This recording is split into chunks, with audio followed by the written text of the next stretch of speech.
Hello and welcome. I'm Melinda Akinlami. Tonight, Shiite leader Ibrahim El-Zakzaky claims in a new video that he is on his way back to Nigeria from India, where he and his wife had gone for medical treatment. EFCC moves to investigate head of service of the Federation, Mrs. Winifred Oyo-Ita, over alleged 3 billion naira contract scam, abuse of duty toll allowance, money laundering, amongst others. House Committee blames slow operation in Nigerian ports on multiple charges, inadequate security and lack of synergy amongst relevant agencies. And Israel bars 2 U.S. Democratic lawmakers from visiting for allegedly supporting the boycott movement against the country.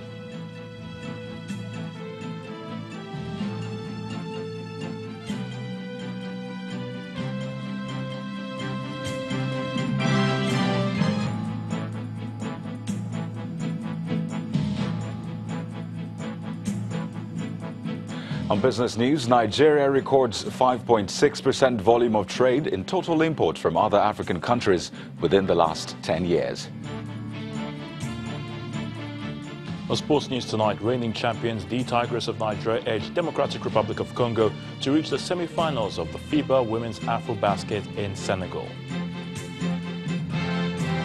And from Abuja, NYC Director General says a minimum of a 2-year jail term awaits those who forged certificates and results for enrollment in the National Youth Service.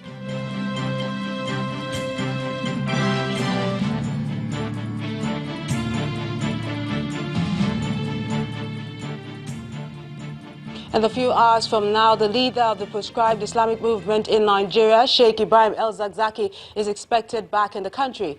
Mr. El-Zakzaky had announced that he was leaving New Delhi for Nigeria in a new video received by our correspondents this evening. In the 1 minute 10 seconds video, Mr. El-Zakzaky announced that his flight would take off at about 5 p.m. Nigerian time, which means that he's currently on board the airline. In the video, recorded in Hausa language, Sheikh El-Zakzaky says he and officials of the Mandata Hospital in India and government authorities could not reach an agreement on the terms of his medical treatment in the Indian hospital. He's alleging that the Nigerian government's interference in the whole process, rather than supervision, as ordered by the Kaduna court, is direct cause of his decision to return home. Mr. El-Zakzaky and his wife Zinat left Nigeria on Monday evening for medical treatment in India, following a court order which asked the government to grant them leave.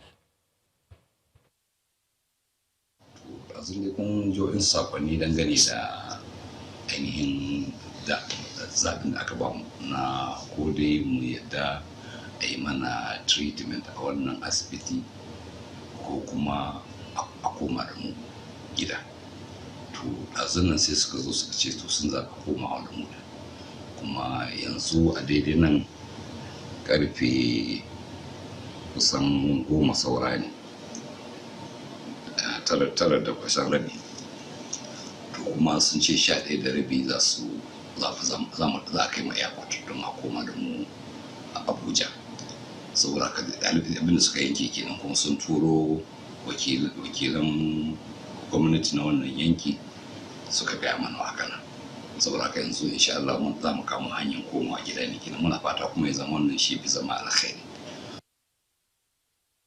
In the meantime, members of the Shiite group have been reacting to the return of their leader barely 3 days after he and his wife arrived in India for the medical treatment which they have now abandoned. The spokesperson of the group, Mr. Ibrahim Musa, told our correspondent that the Sheikh's decision to return home is as a result of what he describes as the government's meddling with the medical process. Following lack of a breakthrough in the impasse that ensured in the treatment of Sheikh El-Zakzaky in New Delhi, it is now confirmed that the Sheikh is on his way back to Abuja, Nigeria. He is scheduled to leave 17 hours Nigerian time. In a message, video message sent by the Sheikh himself, he said that they were given 2 alternatives: either to commence the treatment on their own terms, that is the government terms, or they will be sent back. It is clear to us that the Nigerian government interference and scattering of the whole process rather than supervision as ordered by the court is the direct cause of the impasse. The government, we know, never wanted the medical leave in the first place. And as we have seen, it did whatever it can to stop it by all means possible. And unfortunately, it has stopped it. Our reaction to all this is that it is unfortunate what the government did on this issue. To other stories now, multiple charges, inadequate security and lack of synergy amongst relevant agencies are believed to be responsible for the slow performance of the Nigerian ports. And that's the general submission of experts at a public hearing organized by the House of Representatives Ad hoc Committee investigating why the Warri, Port Harcourt, Calabar and Onitsha inland ports are not properly utilized. Our correspondent Terry Kumi has this report. The National Assembly may be on recess, but work for these lawmakers isn't stopping. This exercise is organized. This ad hoc committee is investigating the challenges facing the Warri, Port Harcourt, Calabar, Onne and Onitsha inland ports. You all must be involved to help and provide solutions to what has not only become a dangerous reality of everyday life in the commercial capital city of Lagos, but has also become a national embarrassment. The experts present give various submissions on why the eastern ports are not enjoying considerable patronage. The incidences of robberies and piracy at the eastern ports are really on the high side, and that can easily be understandable because of the activities at that port, at the zones. Unfortunately also, multiple charges by various agencies. Unfortunately, most of the agencies are not here. And then lack of synergy and cooperation among even the government agencies. It costs $1,500 to ship a 20-foot container from China to Lagos. Now, how much does this cost to the eastern ports? It costs $3,000. The lawmakers, however, query the issue of insecurity at the ports, despite the presence of the Navy. And they can also know that most shippers have been engaging private security men to escort their vessels while we have the Navy. If a vessel is being attacked or probably suspicious crafts are being seen coming, they should trigger by raising an alarm that NIMASA should receive and then muster support. But surprisingly, most vessels coming in would rather call their agent. There are machines that screen whole containers, but oftentimes we resort to almost complete manual inspections, which take a lot of time and also space. From this public hearing, important points have been raised, which experts here believe will improve shipping business in the country and reduce the burden on the Lagos ports. Some of these points are to ensure security of goods in and out of the ports, proper dredging at the seaports, mandatory synergy among operating agencies, and interconnectivity of ports, amongst others. Also, in the long term, it is highly imperative for the government to improve on rail transportation to avoid sole dependence on roads transportation as means of moving goods in and out of the ports. Terry Hikumi, Channels Television News. This may not be the best of times for some members in the current administration, as the Economic and Financial Crimes Commission, EFCC, appears to be turning its spotlight on some of them. The head of service, Mrs. Winifred Oyo-Ita, is the one on the hot seat at the moment, as she is being quizzed by the anti-graft agencies. Sources told Channels Television that Mrs. Oyo-Ita is being investigated over alleged 3 billion naira contract scam, abuse of duty toll allowance, money laundering, and alleged theft of government funds. She is said to have been granted an administrative bail, but is now in hospital under the close watch of the Anti-graft agency. She was appointed as the head of the Civil Service of the Federation in acting capacity in October 2015 and confirmed in January 2016 by President Muhammadu Buhari.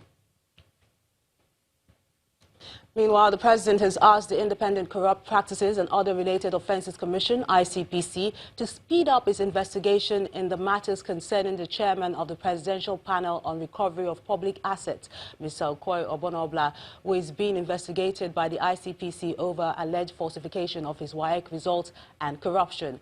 He had earlier been served a letter of immediate suspension by the President, pending the conclusion of the investigation. According to reports, the trouble may be linked to an investigation investigation by the Anti-graft agency, ICPC, which found that he may have falsified his WAEC result to enroll at the University of Jos, where he studied law in the 1980s and later attended the Nigerian law school on the back of the fake high school records. Again, the findings of the ICPC may have tallied with a previous inquiry by the House of Representatives in 2018 when a House committee that investigated Mr. Omonogbla's WAEC documents found out that it was fake and asked the president to remove him from office. Another matter which may have raised concern is the allegations that Mr. Omonobla had used his office to enrich himself, a conclusion the House also reached in its December 2018 report.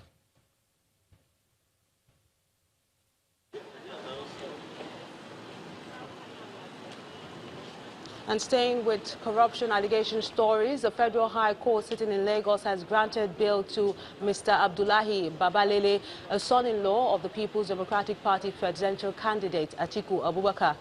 Justice Nicholas Owebo admitted Mr. Babalele to bail in the sum of 20 million naira with one surety in like sum. The judge says the surety must reside in Lagos and produce evidence of means. Mr. Babalele was also directed to drop his passport, which has been with the EFCC with the court, and will be remanded in custody of the EFCC pending the perfection of his bail conditions. The judge also granted bail to Mr. Abubakar's lawyer, Mr. Uyekben Giwa Osage, and his brother Eruse in the sum of 20 million naira each with one surety in like sum. The surety must stay in Lagos and also have landed property in Lagos. The trial in both cases has been fixed for October the 8th. President Muhammadu Buhari is still in Katsina State, where he has been performing different official duties in the state.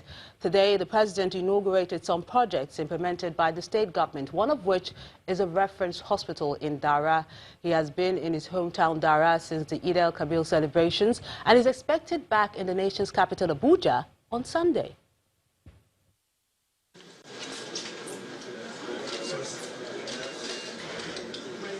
President Muhammadu Buhari leads dignitaries, including the governors of Katsina, Kano, Zamfara, and the Chief of Air Staff into the Nigerian Air Force Reference Hospital for the commissioning of the 60-bed capacity health facility in the president's hometown of Daura. The newly built hospital, according to the president, is another milestone recorded by Nigeria's armed forces. He says in spite of the challenges in the health sector, efforts must be made to ensure adequate funding, improve sanitation and hygiene, and increase access to medical care in rural areas. The commissioning of this hospital is another critical milestone in the resolve by our nation's armed forces to provide the best possible health care for our servicemen and their dependents, as well as the host community they serve. Let me therefore congratulate the Chief of Air Staff, officers and men of the Nigerian Air Force for embarking on this laudable and noble project, which will continue with the health and well-being of the people in Daura and the neighboring states. The hospital is equipped with numerous facilities, including ultra-modern operating theaters, medical laboratory, physiotherapy department, among others. The Chief of Air Staff speaks on the new hospital. The Nigerian Air Force Reference Hospital in Daura, which Mr. President is commissioning, will complement the services provided by already existing government hospitals in providing medical care to members of the host communities, thus supporting the national healthcare delivery services. Then it's time for the commissioning of the hospital by President Buhari.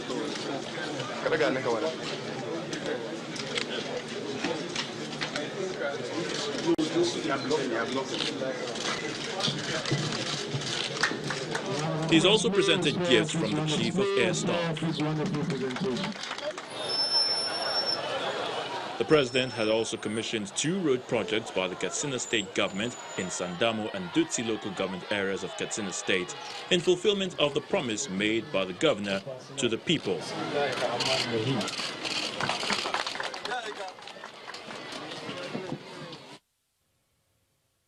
In part two, after the break, more projects come on stream as Vice President Oshirajo inaugurates transmission facilities in Ogun State to boost electricity supply.